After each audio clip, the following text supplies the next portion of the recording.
댓글도 올라오는 거네. 이제 이부 예배에서 사도법문을 맹하면은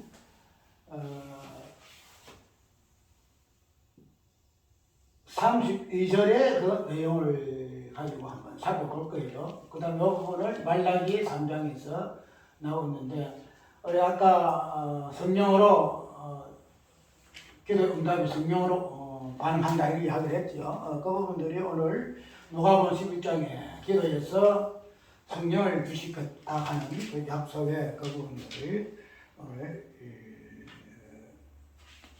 이야기될 것이고, 어쨌든 오늘 예언의 성취와 기도적인 이 부분은 특별히 사도행전에서 나오는 이 부분을 통해서 한번 살펴볼 부분이죠. 그리고 여기에서 기본적인 부분은 기도에 대한 성령의 어떤 관계성은 성부와 성자와 그 성령의 어떤 삼위일체 그 부분들이 단순히 산 하나님의 어떤 부분을 보여주는 부분이 아니고 기도란 무엇인가 하는 이 부분들이 보여주는 의미로서 우리가 삼위일체를 한번 살펴보았죠. 그래서 우리가 뭐 신학적인 그 삼위일체, 그 신론의 어떤 그 부분은 또 신론의 어떤 신학적인 부분만 절대 있는 것이 아니에요.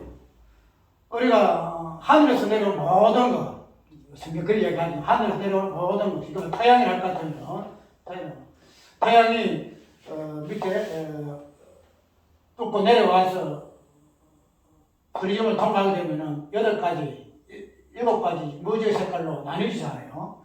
그럼 이 태양은 하나의 색깔인데 이것을 어느 정도 통과해서 나오게 되면 7가지 색깔로 나온다는 거죠. 그러면 우리가 성경에서 말하고 있는 모든 것, 뭐 구원, 뭐 영생, 생명, 뭐 은혜, 다양한 모든 것들이 이 하나님의 그 어떠하심에서 파생되어져 나오는 개념들이기 때문에 이런 것들을 또 7가지 색깔로 우리가 만족해서 안 돼. 이 7가지 색깔이 본질이 무엇인가 하는 태양의 본질적인 부분을 우리가 알아야 진정한 7색깔이 왜 태양에서 나올 수밖에 없는가 하는 부분들이 나온다는 거예요. 우리가 이거를 보고 이걸로 인해서 만족해서 안 되고 왜 우리가 7가지 태양의 색깔에서 7가지 색깔로 나올 수밖에 없는가 하는 그런 부분들이 이 태양의 본질적인 부분을 연구를 하게 되기 때문에 더 깊게 이 부분들을 우리가 사고할 수 있다 이 말이죠. 이 말은 삼위 하나님 단순하게 뭐 신학적으로 어렵다, 하나 신비다 이렇게 해서 남겨둘 것이 아니고 우리가 누리는 하나님 우리에게 주시는 은혜의 그 모든 것들은 하나님의 그 하나님 되심에서 우리에게 주어지는 내용들이기 때문에 그런 부분들을 마지막에 와 내가 왜 구원을 받았을까? 내가 왜 영생을 얻었을까? 와 내게 생명이 있을까? 이 부분들이 새롭게 도명되기 위해서는 그 원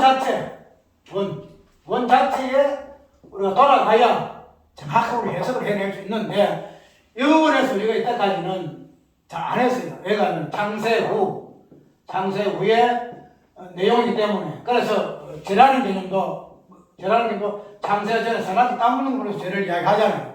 근데 성경에서 말하는 이 죄는 이런 것을 제가 안 해요.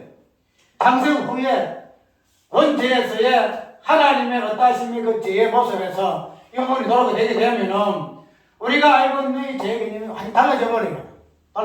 근데 그거를 우리가 생각 안 하고 창세 후에 나타나는 현상에만 집착하게 되니까 창세 전에 있었던 그 원 내용에서 너무나 상이하게, 너무나 그 역반대되는 그런 개념으로 우리가 이해를 하게 되지더라 이 말이죠. 그래서 우리가 기도하는 이 부분도 그 다음에 기도의 응답 그 부분에서 성령이 왜 관계 있는가 하는 이 부분들이 성령의 어떤 흔적, 성령의 흔적이라는 이 부분들이 그냥 창세 후에 한번 나오는 거 아니잖아요. 성령이 운행하시더라, 수민이 운행하시더라.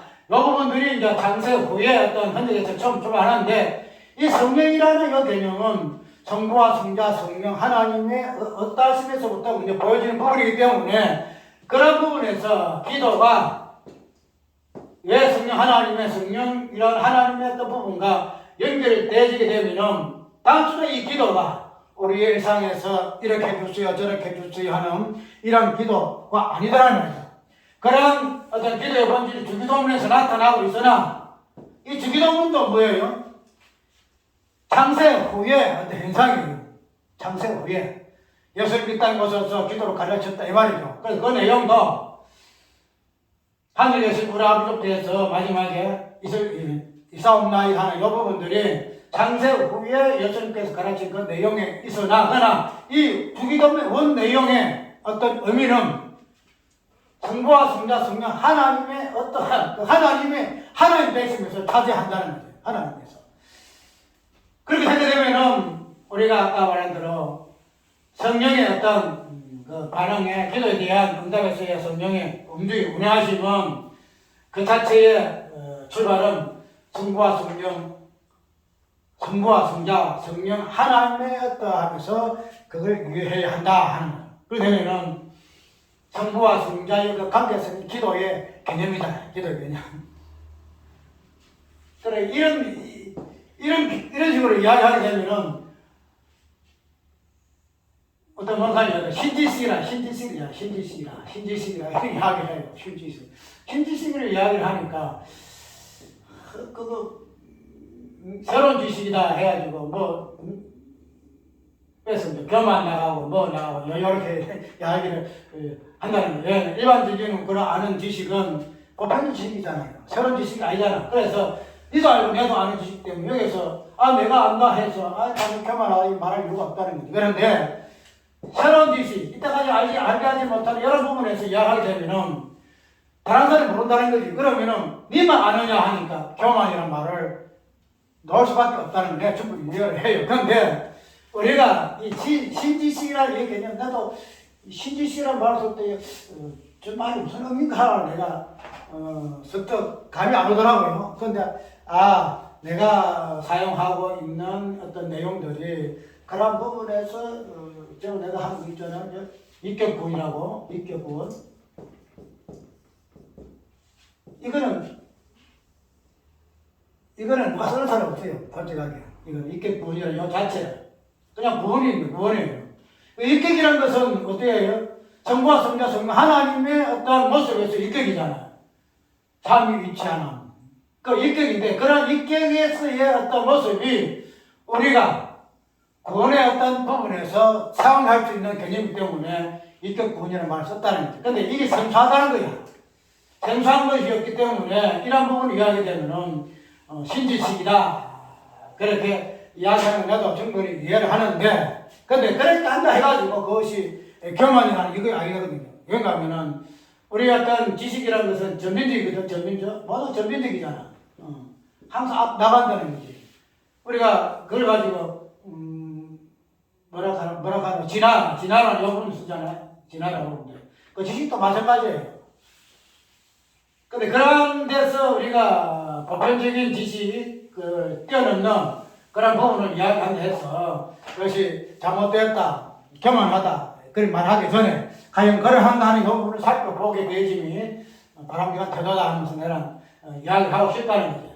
그래서 기도의 자체가 딱 우리는 이 땅에서의 우리의 어떤 신앙의 관점에서 내가 이렇게 하나 기도한다, 교회가 기도한다, 국가가 기도한다 하는 이런 기도의 다양한 부분들을 우리는 기도의 어떤 행위적인 부분 이야기했죠. 했는데 이런 행위적인 부분에서의 기도의 이런 차원은 뛰어넘어서 기도의 본질은 아까 언약과 관계가 있고 영과 관계가 있고 그런 부분들이 기도의 응답으로 성령이 운행하심에 관계가 있기 때문에 이런 부분들은 단순하게 우리가 이때까지 해왔던 기도의 일상적인 그런 개념 속에서 이해할 수 있는 기도 개념이 아니다 이 말이죠. 그래서 이거를 이제는 기본적인 부분에서 기초적인 부분에서 본질적인 부분에서 기도가 무엇인가 하는 부분을 살펴보아야 한다. 그래서 이 부분들이 오늘 아까 누가복음 11장에 하물며 성령을 주지 않겠느냐. 성령을 주지 않겠느냐. 그래서 기도의 그 본질은 성령이 임하심, 성령의 반응, 나타나심, 이 부분이 기도라는 거죠. 그런데 성령 뭐 하신 분이에요? 성령은 하나님이 그 일하시는 모든 것, 예수 그리스도의 모든 것을 일하시는 그 부분에 현상적인 모습에 성령이 역사하신 분이잖아요. 그 성령은 나타남으로 하잖아요. 성령 나타나심을 이야기하잖아요. 그렇기 때문에 우리가 이 성령 그 자체를 단순하게 기도의 어떤 본질적으로 성취다 하는 부분을 우리가 이해를 하지만, 그러나 이 부분들이 마지막에 나타남의 현실적인 부분에서 나타나심의 현실적인 현상이기 때문에 우리가 이 성령의 나타나심의 마지막으로 성질적인 부분에서 결론이 들어갑니다. 결론. 우리가 예수님의 어떤 이 부분도 성취하였잖아요. 우리가 성취라 이야기하잖아. 언약 성취라 이 쓰는데, 이런 언약 성취가 이제는 만약 성령 하나님으로 통해서 왜요? 다양한 우리에게 주신 은혜의 길상들의 현상적인 성취로서 우리에게 보여지는 부분이 무엇인가 하면 성령이시다. 성령 하나님이시다. 이런 부분으로 우리가 이해를 하게 된다는 거죠. 그러면은 일단 우리가 오늘 살펴본 부분이 일부 예배에서는 기도가 성령의 어떤 관계성에서 하나님의 어떠하심에서 우리가 이 부분을 살펴보았는데, 이제 이런 그 부분에서 더 나아가서 사도행전 4장에서 이야기하고 있는 이 기도로 예언과 기도가 그 다음에 어떻게 성령으로 반응되어지고 있는가, 그 다음에 이 성령의 반응이 마지막에 우리가 여기 내용 그대로 하게 되면 성령이 어떻게 반응을 하죠? 사장의 거짐이 별기를 다음에 먼 곳이 진동하더니 우리가 다 성령의 충만함을 받아 담대히 하나님의 말씀을 전하니라. 이렇게 성령의 반응을 이야기를 하고 있죠. 이제 여기에서 이제 더 나아가서 32절에 보면은 이 부분들이 어떻게까지 결론되는가. 묻는 무리가 한 마음 한 뜻이 되어 모든 물건을 서로 통용하고 제재물을 조금이라 적으시라 하는 이가 하나도 없더라 하는 이런 것으로 성령의 마지막 성령 감동하고 난 뒤에 모습에서 이렇게 설명 좀 하고 있다는 거죠.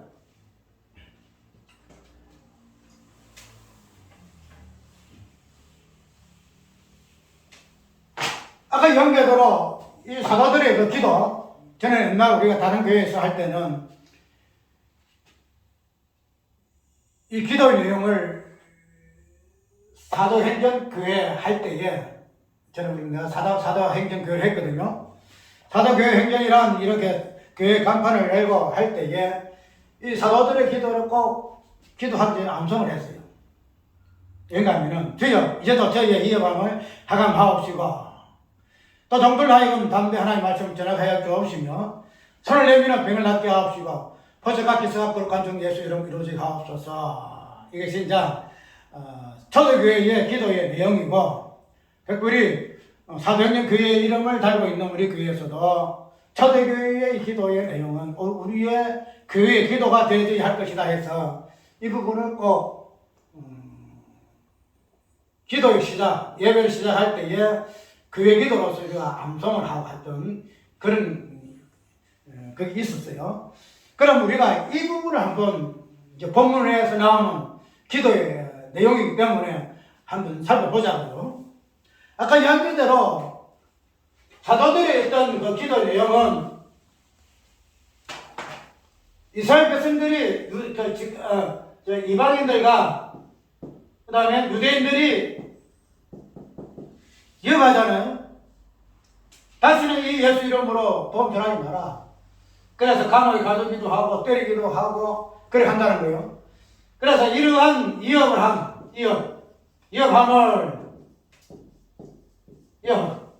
죽인다. 이 부분이거든요. 그래서 이런 부분에 대해서 다윗의 어떤 예언을 이 부분 10편 2편에 했던 그 내용을 그대로 인용을 해서 이방이 떠들고 나라가 요동을 합니다. 민족이 헛살에 변명합니다. 이 부분을 인용을 하면서 이 기도를 하는 거거든요. 그래서 이 기도를 하는 이유가 아까 얘기대로 이런 위협이 있으면은 하나님 우리 땅에서는 저 사람들이 우리를 이래서 핍박하고 우리를 위협하고 죽이려 하는데 하나님 좀 살려주십시오. 이렇게 해서 이런 예언의 내용이 그런 식으로 기도하게 되면은 그것이 성취가 될까요 말까요? 우리가 기도해서 하나님 저 사람이 저렇게 해서 우리를 핍박합니다. 그래서 이 핍박을 좀 물리칠 수 없게 해주세요. 이런 기도를 했을 것 같으면 만약 그걸 하나님 들어주실 것 같으면은 10편 2편의 다윗의 입을 통해서 예언한 그 예언이 성취가 되겠느냐 이 말이죠. 성취가 되겠느냐 이 말이죠. 성취 안 된다 이 말이죠. 그런데 그러간지 보게 됐다면은 사도들의 그 기도의 내용을 보게 되면은 그 예언의 내용을 하나님 성취하게 되면은 교회가 위협을 당하잖아요. 환란을 당하잖아요. 핍박을 당하잖아요. 마지막에 죽음을 당하잖아요. 그런데 그렇게 기도하지 아니하고 그 예언의 성취가 마땅히 이루어질 것을 기도한다는 거죠. 지금 하나님이 예언하셨으면은 그 본문의 표현이 어떻게 되는가 하면 이렇게 표현되겠어요. 28절에 봅시다. 하나님의 권능과 뜻대로 이루려고 예정하신 그것을 행하려고 이 성에 모였나이다. 이게 무슨 말일까요? 지금 그들이 당하고 있는 이 삶 자체를 하나님의 권능과 하나님의 뜻대로 이루어지는 그런 과정으로 이해한다는 거예요. 단순하게 아이고 저들이 우리를 못 살게 하네요. 우리를 죽이려고 하네. 핍박하네요. 이런 것을 이해하는 것이 아니고 하나님이 다윗의 입을 넣다가서 예언하신 그 예언이 성취되는 관점에서 그런 현상을 위한다는 거예요. 그렇게 되면 그들이 하나님의 예언은 성취되지 않을 것이고 하나님의 약속은 언약은 분명히 이행되어지고 이루어져야 할 것인데 그들이 그런 관점에서 우리가 위협을 다 고통을 당하니까 하나님의 성취는 우리에 있어서 안 돼요. 이것을 없이 해주세요. 이렇게 기도할 거란 없다는 거죠. 그래서 그들은 어떻게 돼요? 이것이 이루어지는 것을 하나님의 예언이고 우리가 그것을 봅니다. 그들이 이상에 모여가지고 우리를 잡고 별짓하는 것은 본문 그대로 있잖아요. 이거 있잖아요. 열방이 분노하고 조속들이 헛살을 경영하는 이 일은 그냥 예언하신 그 모양 그대로 이런 상황이 지금 닥치고 있습니다. 이걸 지금 이야기하는 거예요. 그래서 그 부분을 통해서 어떻게 해요? 이것을 없애달라고 하는 것이 아니고 이런 예언의 성취가 그들의 상황에서 그대로 드러나는 사실을 대하여 그들을 인지하고 어떻게 이야기합니까? 위협함을 하감하옵시고 살펴주세요. 그런데 해가지고 이것을 우리가 없어달라고 우리가 환난 핍박을 면하게 해달라는 거 아닙니다. 왜?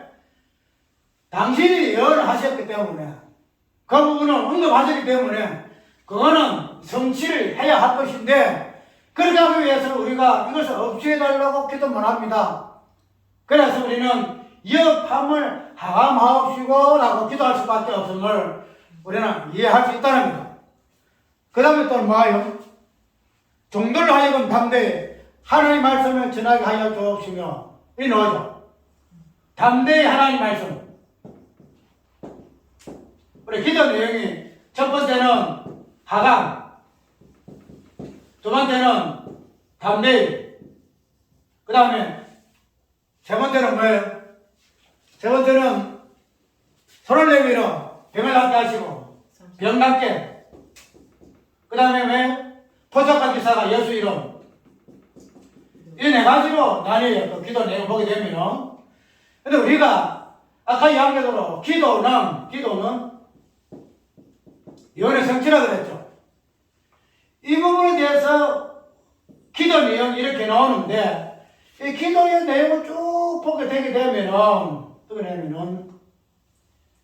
그들이 앞으로, 어떻게 돼요? 앞으로 기도한 그대로 그들이 행동해야 할, 강령이라 할까? 행동 내용이라 할까? 그래서 사도행전 보게 되면 이 내용을 벗어난 내용이 하나도 없어요. 이업이 있어가지고 항상 하나님께 강구하는 내용이고, 그 다음에 뭐예요? 담대히 하나님의 말씀을 전하는 것은 사도행전 내용이고, 그 다음에 손을 내밀어 병을 낫게 하는 것이 그들의 내용이고, 마지막에는 포적과 기사가 예수 이름으로 이루어지게 하는 것이 이 사도들의 사도행전의 모습이더라 이 말이죠. 그렇게 되면은 우리가 아까 이 기도는 뭘 담고 있다 그랬죠? 예언의 성취라 그랬죠. 예언의 성취. 예언의 성취다는 거죠. 예언의 성취인데 이 예언의 성취적인 부분에서 이 기도 내용이 이루어지는 것을 보게 되어지는데, 그러면은 하감이라는 요 부분, 병을 낫게 하는 요 부분, 담대의 말씀을 전하는 요 부분, 그 다음에 포자가 기사가 예수 이름으로 지나지는 요 부분이 사도들의 기도에서 나타나는 예언의 내용이더라고요. 예언의 내용. 그러면은 우리가 예언이라는 것은 미리 보는 거로 말하는 것이라 이야기할 수 있지만은, 그러나 이 예언의 본질은 뭐예요? 언약이라는 언약. 언약을 미리 보는 관점에서 표현하는 어떤 행식을 예언이라 이렇게 이야기를 했죠. 그렇게 되면은 이런 데서 오늘 사도들의 기도에서 이 언약을 보게 될 것 같으면은, 언약이라는 것은 오늘 사도들의 기도에서 네 가지로 나타나요. 첫째, 이업을 하감하옵시고 이업. 언약을 이 부분으로 우리가 조명을 해보자고요. 우리가 언약을 이야기하게 되면 어떤 내용적인 면에서 어떤 의미가 맞잖아요. 언약은 말씀에 대한 내용, 설명. 그래서 언약이 아브라함의 이제 나타나는 부분, 아브라함부터 시작해가지고 이렇게 해서 마지막에 예수 그리스도로 통해서 언약의 성취가 되어지는데, 우리가 그 언약을 어떤 내용적인 면에서 보게 되면 어떤 그 분명히 내용은 담고 있죠.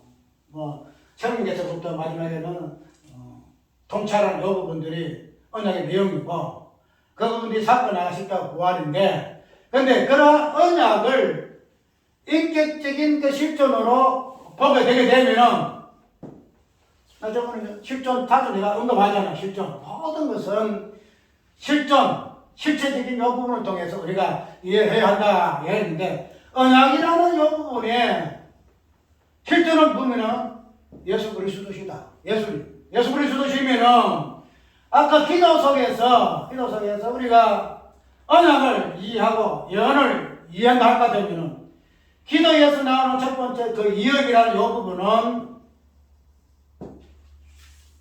단순하게 이업이 아니다. 단순한 그때 상황의 이업이 아니다. 사도들 앞으로 당할 그런 이업이 아니다. 이업의 본질은 어디서부터 나오느냐? 이의 본질은 어디서 나와요? 이업이라는 것은 그걸 통해서 마지막에 죽음의 개념이 나오잖아요. 핍박받고 고난받고, 그래서 마지막에 죽을 수밖에 없는 상황을, 그런 부분을 설명하는 개념인데, 근데 이 이업이라는 이 부분은 단순하게 그냥 누가 어떤 상태에서 이렇게 저렇게 죽이니 살리니 이런 이업이 아니다 말이죠. 이업이란 부분에서 본질 이업이 뭔가 하면은 예수 그리스도의 이업이야. 예수 그리스도의 이업.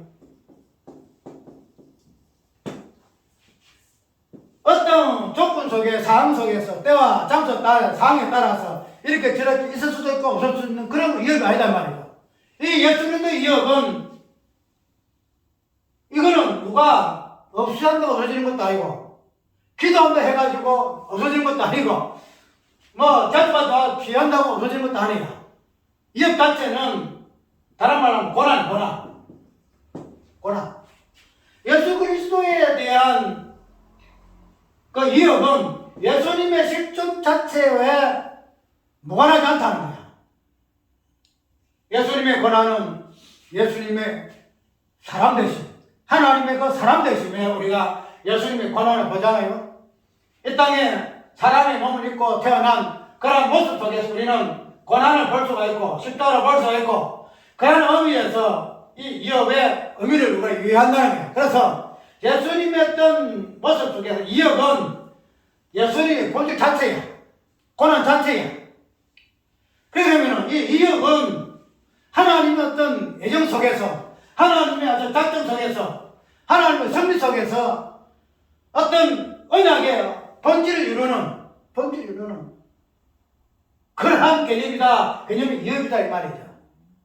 그래 이거는 우리가 뭐 만상통적에서는 우리가 이 땅에서 누구는 당하고 누구는 당하지 아니하는 그런 위협의 개념이 아니고 우리 성도가 성도일 것 같으면 그 본질 속에서 빼놓을 수 없는 하나의 어떤 성품이다. 그것을 이루는 하나의 뭔가 그런 개념에서 우리는 위협이다 이 말이죠. 그렇기 때문에 참 다윗이가 민족이 떠들고 나라가 요동을 치고 허사를 경영하고 분노하고 하는 이런 분노는 단순하게 그들이 쉽게 말해서 예수님이 싫어서 예수님 죽일 놈이라서 그렇게 해서 그냥 예수님 죽이자 그런 사도들을 지도자를 죽이자 이런 위협이 나온 게 아니잖아요. 본질적으로 예수님은 위협당할 수밖에 없는 존재, 위협당할 수밖에 없는 존재, 고난당할 수밖에 없는 존재. 그렇기 때문에 그들은 위협할 수밖에 없고 예수님을 핍박할 수밖에 없고 마지막에 십자가에 죽을 수밖에 없더라 이 말이죠. 그래서 이것이 아까 뭐였더라? 위협이 언약의 본질이고 열이 되더라. 사도들의 기도를 위해서 위협함을 하감하옵시고 위협을 빼지 않아요. 위협이 어느덧 해서 기도 빼면 되는데 위협 자체가 그들의 본질이기 때문에 기도의 본질이기 때문에 위협이 없게 해달라고 하는 것이 아니라 위협함을 하감하옵소서. 우리는 위협을 당할 수밖에 없는 존재로 당신이 우리를 창조했기 때문에 우리를 위협함을 하감하옵소서. 이렇게 이야기를 한다는 거죠. 이 네 가지를 우리는 뭐 다른 부분은 보지 말고 예수 그리스도로 대입을 해요. 그 다음에 뭐가 나요? 담대히 하나님의 말씀을 담대히 말씀 전한다. 그러면은 이 담대히 말씀을 전한다는 이 부분은 우리가 사도들의 모습 속에서도 이 부분은 강한 모습을 우리가 보이잖아요. 그들이 우리가 3장 4장 초에 나와요. 우리가 너희들 말 듣는 것이 옳은가? 하나님의 말씀을 듣는 거 옳은가? 너희가 판단하라. 우리가 듣고 보고 맞은 게 있기 때문에 우리의 듣고 본 말을 말하지 않을 수가 없다. 죽이라면 죽이라. 너희들 말 안 듣는다. 그래서 그런 모습을 보고 유대인들이 무지랭이들이 말이야 죽이면 막 꼼짝 못하는 것들이 어떻게 했지 우리가 죽인다 해도 끄떡하네 놀랐잖아요. 그래서 담대히 우리가 사도들의 모습에서 이 담대함이 우리가 찾아보는 내용이지만 그러나 이 담대하는 이 부분은 어떤 모습에서 예수님 말씀 전하는 부분에서 담대하게 전하는 죽이려고 그렇게 예수님을 갖다가 별소리 다 하고 올무를 잡으려고 별짓 다 하는 그래도 예수님은 그들의 이어감에 굴하지 아니하시고 뭐예요? 담대.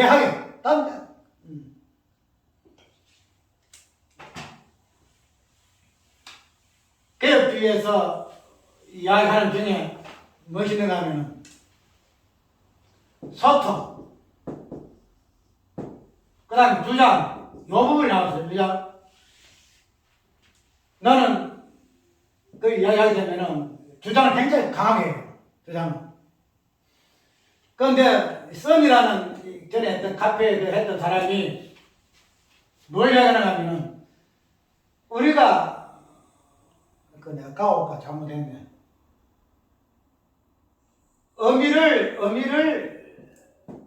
해석하는 이 부분에서 해석해서 소통하려면은 그 의미를 해서 그 어떤 의미인지를 뭐 이런 식으로 이야기해서 소통해야 할 것이고 주장은 그 사람이 어떤 그 말을 다각적으로 유의하는 부분에서 주장이 나온다 이렇게 이야기하더라고요.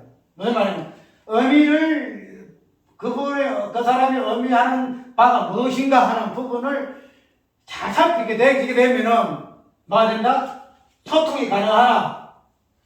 그런데 그걸 제껴놓고 다각적인 모습에서 이 모습일까 저 모습일까 어떤 저 사람이 주장하는 바가 뭘까 하는 부분을 다각적인 모습으로 보게 되면은 그 다각적인 어떤 하나의 모습 속에서의 주장이 나올 수밖에 없다 이런 이야기를 하더라고요. 왜냐면은 그 앞에 내용에 반응하는 인간에 대해서 나는 동감합니다. 아까 예를 들어 세원하게 그 양반이 그런 부분을 이야기했잖아요. 우리 인간의 어떤 부분은 믿음으로 반응하는 부분이 있기 때문에 우리는 하나님의 것을 그리스도로 이야기를 했기 때문에 그 선이라는 이 사람이 반응하는 부분을 이야기하면서 자기도 동감합니다. 그 반응을 이야기해요. 그래서 내가 뭐 이야기하면은 여러 가지 이야기 다 나와야 되거든. 뭐 이야기 다 나와야 그걸 내가 하도 귀찮아가지고 이 반응이라는 부분에서 자기 동감합니다. 이렇게 이야기를 하였을 때 내가 지렁이도 밟으면 뭐한다? 꿈틀한다. 그런데 하물며 인간이야. 안 그래요? 지렁이도 밟으면은 어지가 있어가지고 조금 잘로 밟으면 지는데 아니 인간이요. 인간이 어디 아니냐? 인간 어디 있나? 그래서 반응하는 부분에서 좋은 부분을 그렇게 설명해서 내가 여러 부분을 가지고 하나에 그걸 다 까버렸어요. 한마디로. 지렁이도 밟으면 반응하는데 하물며 인간이야. 반응 안 하겠냐? 그런 부분을 가지고 우리가 하나님 앞에 이렇게 해야 될까 저렇게 해야 될까 이걸 이야기해서는 안 된다. 이런 이야기를 하니까 또 어떤 사람이 이야기가 어떤 말은 상황에 따라서 좋은 말이지만은 뭐 다르게 나타날 수가 있다. 또 이렇게 이야기가 또 나와서 다르게. 그러니까 이거 한번 적어 왔어야 되는데. 그래서 이제 이런 이야기를 쭉 하는 것을 내가 보고 참 같은 그 성경을 가지고도 이렇게 이야기하는 부분들이 다를까 한다는 거예요. 예를 들어 이 담대이라는 모습 속에서 사도들이 했던 속에서는 분명히 그들의 삶 속에 담대이가 나오잖아요. 2장 3장에서 담대이 나오는데 그런데 우리가 이업이라는 이 관함도 언약 성취되는 예수 그리스도의 모습 속에서 우리가 이업이라는 부분이 언약이라는 이 관점에서 무엇을 보여주는가 하는 부분을 우리가 보였다 할 것 같으면 이 담대이도 그렇게 이해를 해야 한다는 담대이. 그래서 예수님은 그런 부분에서 누구와 소통하기 위해서 뭔가 이 사람이 어떤 의미로 이 말을 하는가 하는 것을 살펴보고 소통하기 위한 힘주어 하지 않겠다. 무슨 말이냐면 예수님은 우리 인간은 저 사람이 무슨 말하게 되면 과연 저 사람이 말하는 바가 무엇일까 이렇게 다양하게 살펴보잖아요. 그런데 예수님은 그렇게 해서 우리는 소통한다는 거죠. 아, 저 사람 이런 의미에서 이야기하기 때문에 내가 충분히 이해를 해. 그래도 소통이 가능하다는 거예요. 아, 내가 당신 무슨 말인지 이해를 합니다. 아, 그래요. 내가 충분히 이해를 해요. 대화가 가능하다는 거죠. 그런데 예수님은 과연 당신이 말씀하실 때에, 다른 말로 유대인과 이야기할 때에 예수님이 그들과 소통하기 위해서 말씀하셨을까? 우리가 일반적인 인간의 그 대화법에서는 분명히 소통해야 돼. 왜? 인간 원이기 때문에. 그런데 예수님의 어떤 대화의 방법을 보게 되면 예수님과 유대인들의 대화에서는 이 소통이라는 개념이 하나도 없어요. 소통 개념이. 왜 그런가 하면은 사람의 말은 환경, 조건, 때, 상황에 따라서 말을 해야 한다 이야기를 하더라고. 상황에 따라서. 그래야 소통이 가능하다. 그러면은 우리는 그렇다 치자. 우리 인간의 말은 그렇다 치자. 그런데 예수님 한번 보자. 예수님은 인간들의 어떤 환경을 보았을까? 조건을 보았을까? 때를 보았을까? 그 상황에 따라서 말을 했을까? 아니다. 이거 아니냐? 이거 아니냐 말이야. 사람은 저 사람이 환경에 이래서 저런 말을 했을 거야. 저런 조건에서 말을 했을 거야. 또 상황이 이러니까 저런 말을 했을 우리도 내가 충분히 이해를 해. 그러한 것을 살펴봐서 그 사람의 의미를 우리가 이해해야 하지만은, 그러나 예수님은 인간의 시간, 인간의 조건, 인간의 어떤 상황에 따라서 말씀하시는 분이 아니시다. 하나님은 당신의 때에, 당신의 조건, 상황을 따라서 말씀하시지, 인간의 때에 따라서 조건 속에서, 상황 속에서 당신이 때에 해야 할 그 말씀이 인간의 때에 대해서, 이 때가 그러니까 내가 또 바꿔야 되겠네. 조건이 저러니까 내가 또 바꿔야 되겠네. 상황이 저러니까 내가 바꿔주겠네. 이를 하지 않는다. 무조건 당신의 때에, 우리 인간의 때, 조건, 상황은 없다. 우리는 이런 부분을 가지고 소통해야 된다. 우리는 어떤 사람이냐? 우리는 하나님의 말씀으로 창조된 사람이다. 그러면은 하나님의 말씀으로 창조되었을 것 같으면은 뭐가 나와야 되느냐? 말씀이 나와야 되지 않느냐? 말씀이. 하나님의 말씀은 예수님이 인간의 때와 상황과 어떤 조건을 의미해서 그냥 그들과 소통하기 위해서 이렇게 저렇게 말을 바꾸는 이야기가 아니지 않느냐. 당신의 때에 상황에 따라서 말씀하실 것 같으면 우리도 하나님의 말씀으로 지원받은 성도일 것 같으면 하나님의 말씀을 해야지. 하나님의 말씀을 할 것 같으면 우리 인간의 언어로서는 사람의 때, 상황을 봐야 된다. 그래서 소통을 해야 된다. 다른 사람은 소통이 가면 좋지 않느냐. 그런데 하나님의 말씀은 그렇지 않다. 맞다. 지금 말씀. 우리는, 그래서 내가 말하기를 왜 그러냐면은 인간의 말이 아니고 하나님의 말씀은, 예수님의 말씀은 진리다. 진리는 인간의 때, 상황, 시간, 어떤 개념에 얽매이지 아니한다. 그래서 일반적인 뭐다? 선언이고 선포다. 왜 이걸 가지고 자꾸 사람들의 어떤 의중을 살펴서 그들과 소통하려 하느냐? 그렇게 이야기를 해놨는데 참 사람이 좋은 거다. 맞아요. 서로 소통해야 되고 어떤 부분은 서로가 동감해야 되고 나눠야 하지만 그러나 말씀에 대해서는 아니다. 말씀은 절대 소통해서 안 돼요. 말씀의 소통의 요 부분은 말씀 자체로 소통해야 되지, 말씀 자체를 통해 소통해야 되지, 조건을 통해서, 환경을 통해서, 상황에 따라서 소통이 절대 안 돼요. 그러면 말씀이 어디 돼요? 인간의 말로 바뀌죠. 왜? 인간의 상황에 따라서. 그걸 통해서 말이 바뀌어지기 때문에, 상하기 때문에, 말씀이 인간의 언어로 바뀐다거나, 성경, 하나님의 말씀은 그렇지 않다. 그래서 우리가 담대회의라는 이 부분을 이야기할 때에 예수님이 이 땅에 있을 때에 참 유대인들이 얼마나 죽이려고 그랬어요. 벼랑을 몰아가기도 하고 별짓도 했잖아. 또 예수 말에서 무슨 말이 나올까 싶어가지고 별것 다 했잖아. 가나면 여기도 데려오기도 하고 예수가 율법으로 때려 죽이려 하는 건지 아니면은 그렇게 할 것이 다양하게 예수님이 시험했잖아요.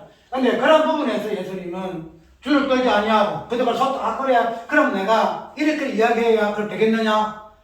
그래서 예수님은 말씀 바꾸지 않았잖아요.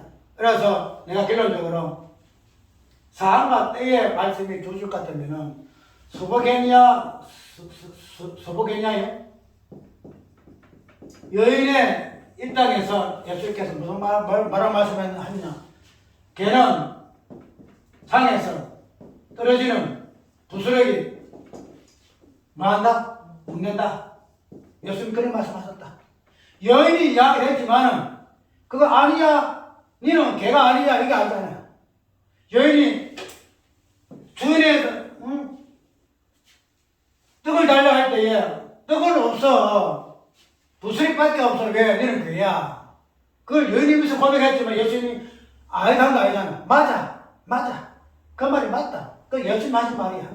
그러면 그런 상황에서 스로베니아 여인 떡을 달라 할 때 그런 상황에서 예수님 하신 말씀이 그때 상황에 때에 맞게 여인과 소통하기 위해서 바꿔서 이야기한 거냐? 아니야. 일반적인 선포지 아니야. 일반적인 선포다. 너는 그야. 그래서 부스러기 먹어. 인간들의 상황에 봐서는 도저히 이게 상황으로서 소통하기 위해서 예수님이 한 말씀 아니단 말이에요. 그런데 예수님의 말씀은 인간의 상황에 이것을 안 봐요. 일반적으로 선포하는 거예요. 너는 개야. 너는 부스러기 먹어. 우리 인간들은 그렇게 말이 되면 저럴 수가 있나? 저기 도대체 저런 막말 할 수가 있나? 저런 사람 무시를 해? 이렇게 될 수밖에 없는 상황이잖아. 그런데 예수님 그렇지 않다는 거죠. 그런 부분에서 담대하게. 그로 인해서 많은 사람들이 죽이려고 살리려고 할지언정 당신은 이 부분 말씀드리면서 담대하게 또 길어지네. 그래서 이렇게 보게 되게 되면 예수님의 어떤 모습들은 오늘 기도의 내용에서 담대하게 말씀해 주시며 그 다음에 병을 낫게 하옵시며 우리 병을 낫게 한다는 거죠. 병을 낫게 한다는 용어는 단순하게 그냥 아프니까 불쌍하니까 뭐 이 사람 저 사람 그냥 단순하게 고치는 그런 고침의 개념이 아니잖아요. 병을 난다는 요 개념 자체는 우리가 꼭 그런 것이라고 하지만 병 자체의 어떤 질병은 제 개념이잖아요. 제가 겉으로 드러난 모습이 문둥병이라든지 뭐 소경이라든지 이 부분들은 제 본질적인 부분들이 그 모습이 무엇인가는 외부로 드러난 모습이 질병이거든요. 그러면은 병을 낫게 하옵시며 하는 이 부분은 제 본질적인 부분을 어떻게 이런 치유 사역을 통해야 뭐 하신다? 사시는가? 한마디로 제가 사시는가? 이 부분을 병을 낫게 하는 모습을 통해서 보여준다는 거죠. 그렇게 되면은 우리가 제4이라는 것은 언약이 본질이잖아. 언약이. 그죠? 십자가에서 죽으시고 부활하심을 통해서 어떻게 저와 사망을 주께서 사시는가? 이 부분들이 삶의 어떤 부분을 보여줄 것 같으면은 이것이 무엇으로? 병을 낫게 하는 것으로 표현되고 있다는 거예요. 그러면 사도들이 앞으로 그 사회 속에서 병을 낫게 하는 사람이 굉장히 많잖아요. 사도행전 보게 되면은 다양한 사람들을 병을 낫게 하잖아요. 그래서 이 기도는 단순하게 우리를 그렇게 해주옵소서 하기 전에 이 병을 낫게 하시는 분이 누구신가? 예수님의 모습에서 병 나은 거를 말할 것도 없지 않아요. 그냥 끝까지 병을 고치시는 분으로 그런 부분으로서 기도하는 모습을 볼 수 있잖아요. 그럼 마지막에 예수 이름으로 무엇으로? 표적과 기사가 나타난다. 표적과 기사가 나타난다. 사도들이 사역 속에 표적과 기사가 나타나는 것은 무엇으로? 예수 이름으로 나타나는. 그런데 이 예수 이름으로 나타나는 이 표적과 기사는 예수께서 33년 또 3년 반 동안의 공생 속에서의 주된 사역, 하늘과 땅을 단장케 하시고 무엇도 하시고 기적 쫓아내시고는 포자가 기사는 예수님의 언약이 무엇인가 하는 부분을 드러내는 본질적인 사역이란 말이죠. 그래서 이 모든 네 가지의 기도 내용이 예수님의 어떤 언약 성찬, 예수님의 어떤 실존 속에서 보일 수 있는 언약의 내용이더라 이 말이죠. 그래서 그런 부분을 뭐 해요? 사도들이 기도한다는 거죠. 기도해요. 기도하게 되는데 이제 결론적으로 다가갑니다. 나가는데 이런 부분에서 마지막 31절에 빌기를 다음에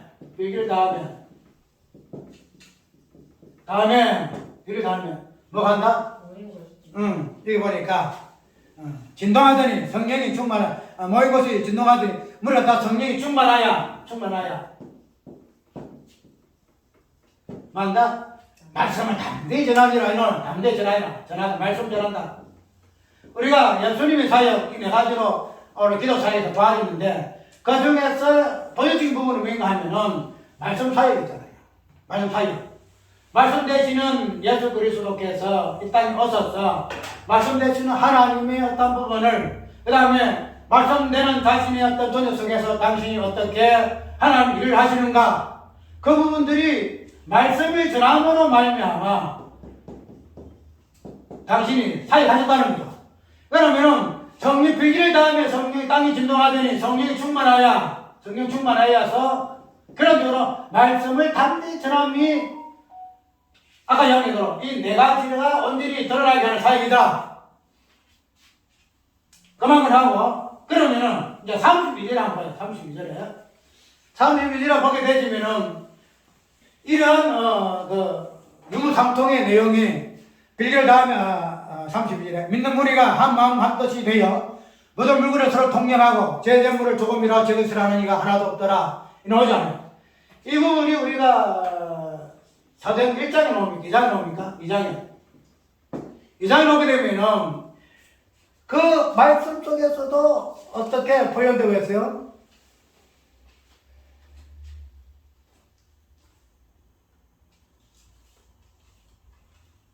한번 봅시다. 이 부분을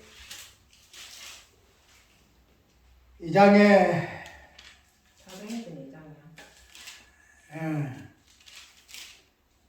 2장 끝을 좀 나오네요. 사람마다 돌아가는데 사도들로 인하여 기사 포지 많이 났다나니 있는 사람이 다 함께 있어 모든 물건을 서로 동령하고 재산과 소유를 팔아 각 사람 필요 따라 나눠주고 날마다 마음을 같이 하여 좀 나오잖아요. 여기서도 유무상통이 나오잖아. 서로 물건을 나눈다는 거죠. 유무상통. 우리가 이 성령의 어떤 사역을 보게 되면은 한국 사역이에요. 오늘 본문 속에서 또 사도행전 2장 속에서 나오는 이런 유무상통 속에서 우리는 마지막에 성령 충만하고 말씀을 담대히 전하는 부분으로서 결론적인 나타나는 현상이 유무상통이에요.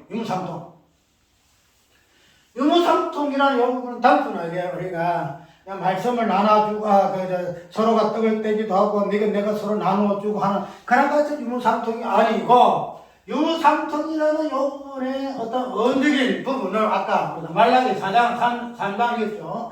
말라기 3장에서는 어떻게 표현하고 있는가 하면은 이렇게 표현하고 있어요. 3장에 망군의 3장 10절 망군의 여호와가 이르노라 너희의 온전한 십주를 참고드려 나의 집에 양식이 있게 하고 우리가 이 부분을 보게 되면은 11조라는 이 개념이 우리가 레위기에서라든지 구약의 율법적인 부분에서도 11조 개념이 많이 있잖아요. 그죠? 그리고 말라기에 11조가 있고 그 다음에 예수님께 신약에서 11조가 있는데 근데 이 11조의 어떤 개념을 쭉 보게 되면은 11조를 통해서 각 사람들이 분배를 받아요. 가난한 가구도 11조의 부분으로 분배를 받기도 하고 고아들 그래서 이 11조는 나누는 성격이죠. 그래서 이 부분을 무엇을 설명하면 내 창고에 양식이 있게 하고 요건 뭐죠? 그러니까 11조라는 이 부분을 왜 하는가 하면은 하나님의 집에 양식이 있게 하기 위해서 얘가 11조 한다는 거야. 그러면 하나님이 양식이 있게 하는 것은 하나님이 배고파 양식이 있게 할까? 아니거든. 하나님은 당신 모든 다 하나님의 것이야. 그런데 11조 학원에서 뭐 한다? 하나님의 창고에 하나님 집에 양식이 있다는 거야. 양식이. 그럼 이 양식이 하나님 자신 혼자서 배불리 무엇일까?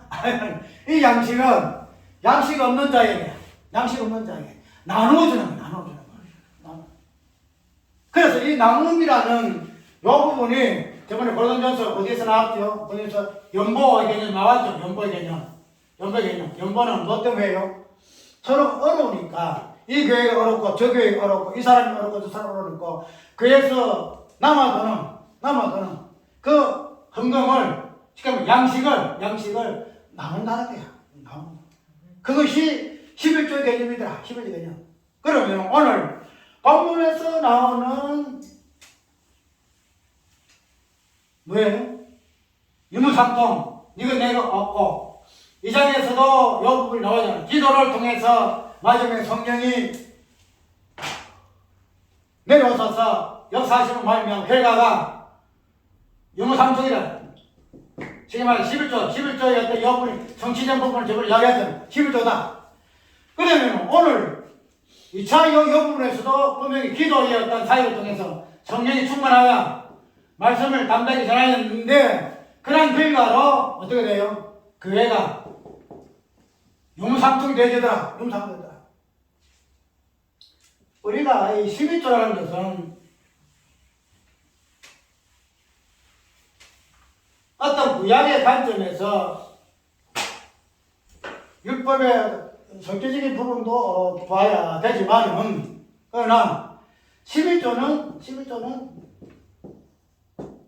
모든 것이 완성이에요. 모든 것이 완성. 모든 완성. 단순하게 구약에 했던 내용이고 신약에는 11조 그 부분이 없으니 그건 해도 된다 안 해도 된다 이걸 떠나서 11조라는 것이 과연 무엇인가 하는 이 부분을 보게 되면 11조는 아까 얘기했던 하나님의 양식이 있음으로 말미암아 모든 사람이 핍절함이 없게 되기는 핍절함. 전에는 핍절함이 있었어. 핍절. 없는 사람은 없는 사람대로 가난한 사람은 가난한 사람대로 없어서 그냥 굶어 죽기도 하고 고통당하는 그런 상태에 있었음을 오늘 충분히 알아야 하는데 하나님의 집에 양식이 있음으로 말미암아 11조 함으로 말미암아 양식이 풍성해져 가지고 필절한 사람이 없더라. 필절한 사람이 없더라. 구약에서의 말라기에서 양식을 내 창고에 집어넣어라. 11조에서 내 양식 풍성하게 있게 해라. 그래서 그것을 나누어 줘라. 그런 나눔에 대한 유무상통이 오늘 교회 개념 속에서 초도 교회 속에서 이것이 이루어지더라. 성취가 되더라 이 말이죠. 그럼 우리가 양식은 잘 알잖아요. 예수님은 어디서 내려 양식이에요? 하늘로부터 내려 양식이라는 거예요. 하나부터 내려 양식이기 때문에 양식의 본질이 되기는 11조. 이 부분이 예수님이 설명되지잖아요. 그래서 예수님 하늘을 내려오는 하늘에서 잡아넘기는 그 양식이 있어서 그 양식이 땅에 모자란 사람들에게 굶어 죽는 사람들에게 당신의 백성들에게 하늘의 양식을 가지고 나누어주는 분으로 이 땅에 오신 분이 예수 그리스도시다. 예수 그리스도시다. 그렇게 우리는 이해가 된다는 거죠. 그러면 우리가 이 부분에서 마지막 결론합시다. 고린도전서 15장 보면 부활의 개념이 나와요. 부활의 개념. 부활의 개념이 나오는데 우리 부활의 개념은 마지막에 어떻게 이야기하죠? 마지막에 나라와 정사와 건세를 모두 사로잡아서 하나님께 바칠 때라. 하나님께 바칠 때라. 바친다 하는 이런 개념으로 부활을 이야기하고 있습니다. 그러면은 우리가 11조도 보면은 하나님께 바친다는 재물의 개념을 이야기하고 있거든요. 재물의 개념. 그러면은 바친다는 이 개념이 11조 개념 속에 나와지고 이 바친다는 개념이 부활의 개념 속에 나온다는 거죠. 부활의 전념으로 하나님께 바쳤다는 거예요. 그러면은 이 바친다는 개념되는 부활은 모든 사역의 완성이단 말이에요. 십자가에 죽으시고 부활하셔 성천하셔 하나님께 부활의 천년매로 바쳐졌다. 부활의 천년으로 바쳐졌기 때문에 하늘의 양식이 차고 넘친다. 이렇게 우리가 다음 주 우리가 추수감사절인데 그런 추수감사의 어떤 알곡의 개념이 그런 개념이다 말이죠. 그래서 그렇게 보게 되게 되면은 우리가 11조라는 것은 모든 예수님의 사역의 부활의 개념 속에서 나타나는 정죄를 하는 구속 사역의 완성이다. 그것을 다른 말로 11조의 개념으로 표현되어진다. 그러면 우리가 이 11조 개념이 단순히 헌금의 개념이냐? 아니라는 거예요. 우리가 보게 되면은 양식이라는 것은 존재케 하는 근본적인 물질이잖아요. 양식. 사람 양식이 없어요. 굶어 죽잖아요. 굶어 죽는데 이 양식의 개념이 우리가 아까 보면 서로 나눠주잖아. 나눠주는데 이 사람 저 사람 그래서 가난한 사람들에게 따라서 이렇게 나눠주는데 이 나눔이라는 요 부분이 양식의 개념으로 드러나고 그런데 이 양식의 개념이 우리가 교회론적으로 보게 되게 되면은 뭐가 나와요? 에베소 보게 되면은 그 개념이 나오잖아요. 예수님께서 하늘로 올라가실 때에 사로잡힌 자를 사로잡고 무엇을 나눠줬다? 나눠줬다 이야기하잖아요. 그래서 거기에서 뒤에 쭉 넘어게 되면은 열매가 나오고 그 다음에 은사의 개념이 쭉 나오잖아요. 그래서 예수님께서 우리에게 올라가시고 천년매 되셔가지고 올라가심으로 말미암아 하늘에 천년매 양식이 되셔서 우리에게 다시 이 땅에 내려오셔서 그 양식의 개념이 선물의 개념으로 특별히 성령의 열매와 은사의 개념으로 이야기를 좀 하고 있다는 거죠. 그래서 예수님의 나눔에 대한 이 부분은 우리가 양식으로 이해를 하고 그 다음에 열매와 은사의 성령의 은사의 개념을 이야기하고 있으나 이 나눔이라는 근본적인 개념은 어디에서부터 나오는가 하면은 어디서 나와요? 우리가 저번에 그거 했잖아. 성찬 했잖아. 성찬. 예수님의 살과 피를 나눈다는 거예요. 당신의 살과 피가 나누어 줌으로 말미암아 성도가 온전하게 되지잖아요. 그러면은 우리가 근본적으로 이 나눔이라는 양식 나눔이라는 이 부분은 예수님 자신을 나눈다는 거예요. 예수님 자신을 살과 피로 나눠지지만은 그러나 우리가 교회론적인 보게 되면은 예수님의 몸 자체를 어떻게 해요? 나뉜다는 거예요. 몸이 나뉘어요. 그것이 지체 개념으로 나오잖아요. 지체 개념 나오잖아요.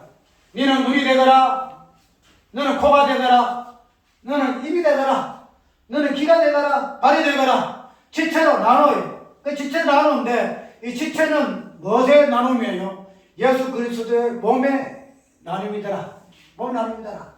우리가 이런 11조라든지 유무상통이나 여러 어떤 삶을 통해서 우리가 보여줄 것은 무엇인가 하면은 그런 나님의 근본적인 부분에서 무엇을 보여주는가? 예수님이 당신의 몸을 우리에게 당신의 몸의 지체로서 우리를 나누었다는 몸을 나누었다는 거야. 몸을 나누었다는 거야. 그래서 오늘 사도행전 4장 그 부분에서 11조의 그 성취, 11조의 그 성취가 11조 성취가 어떻게 나눔이라는 이 부분을 통해서 우리에게 보여주고 있는가?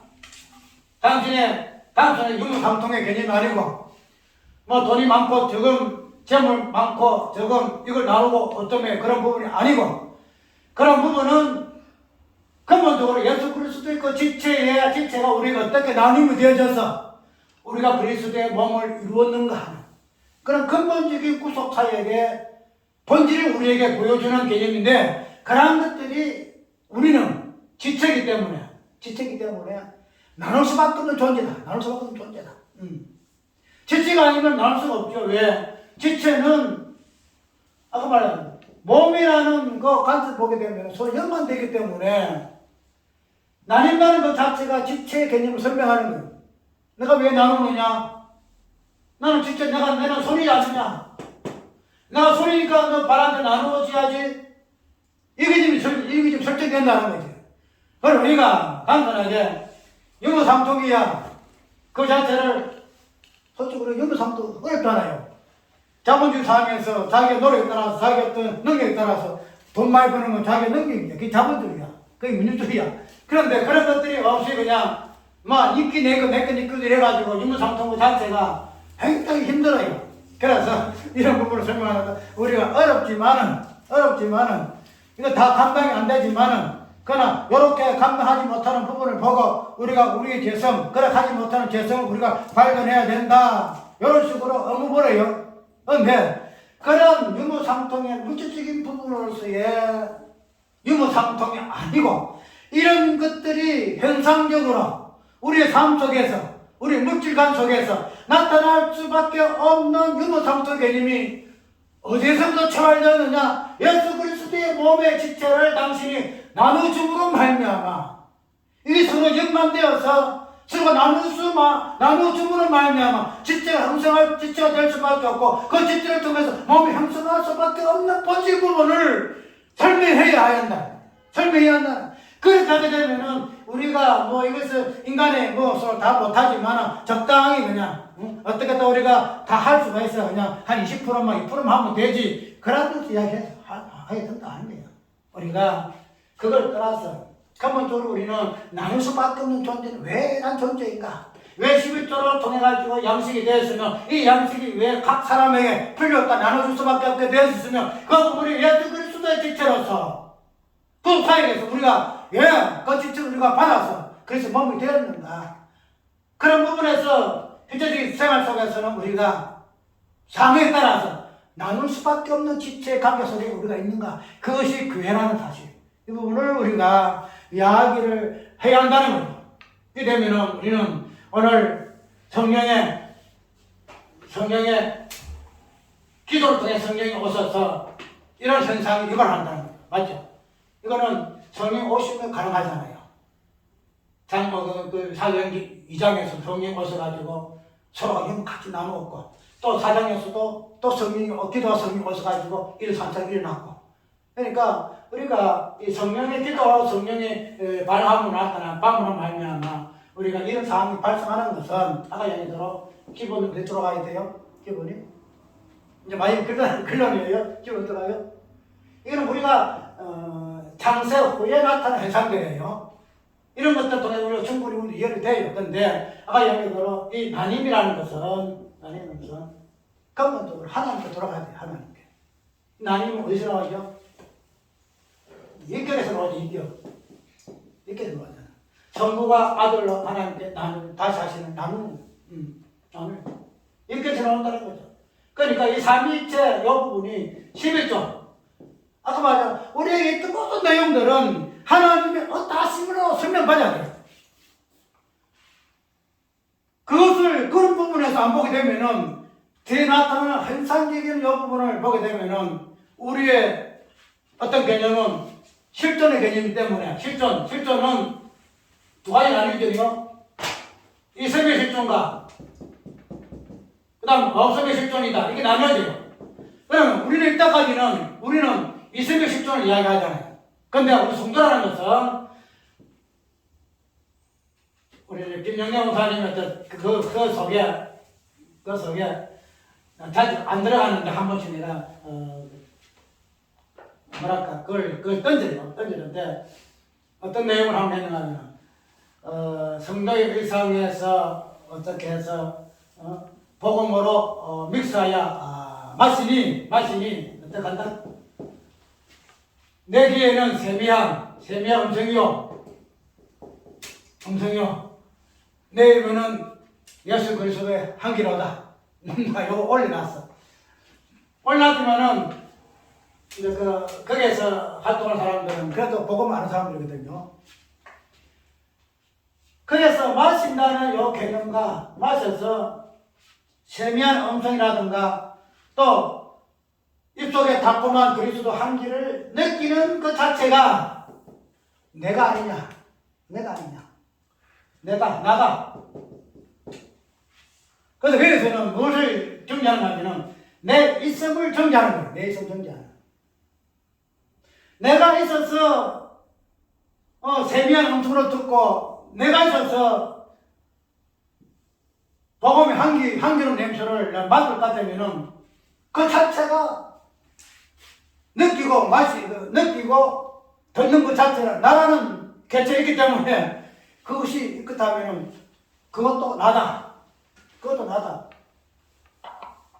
그래서 그거를 내가 쓰고 난 뒤에 오랫동안 안 봤어요. 그냥 그 답이 없기 때문에 그냥 넘어가 버렸어. 넘어가는데 어떻게 답 들어가 보니까 그 답글이 딱 올라와 있어요. 어떻게 답 들어가면 그래서 답도 올라와 있어요.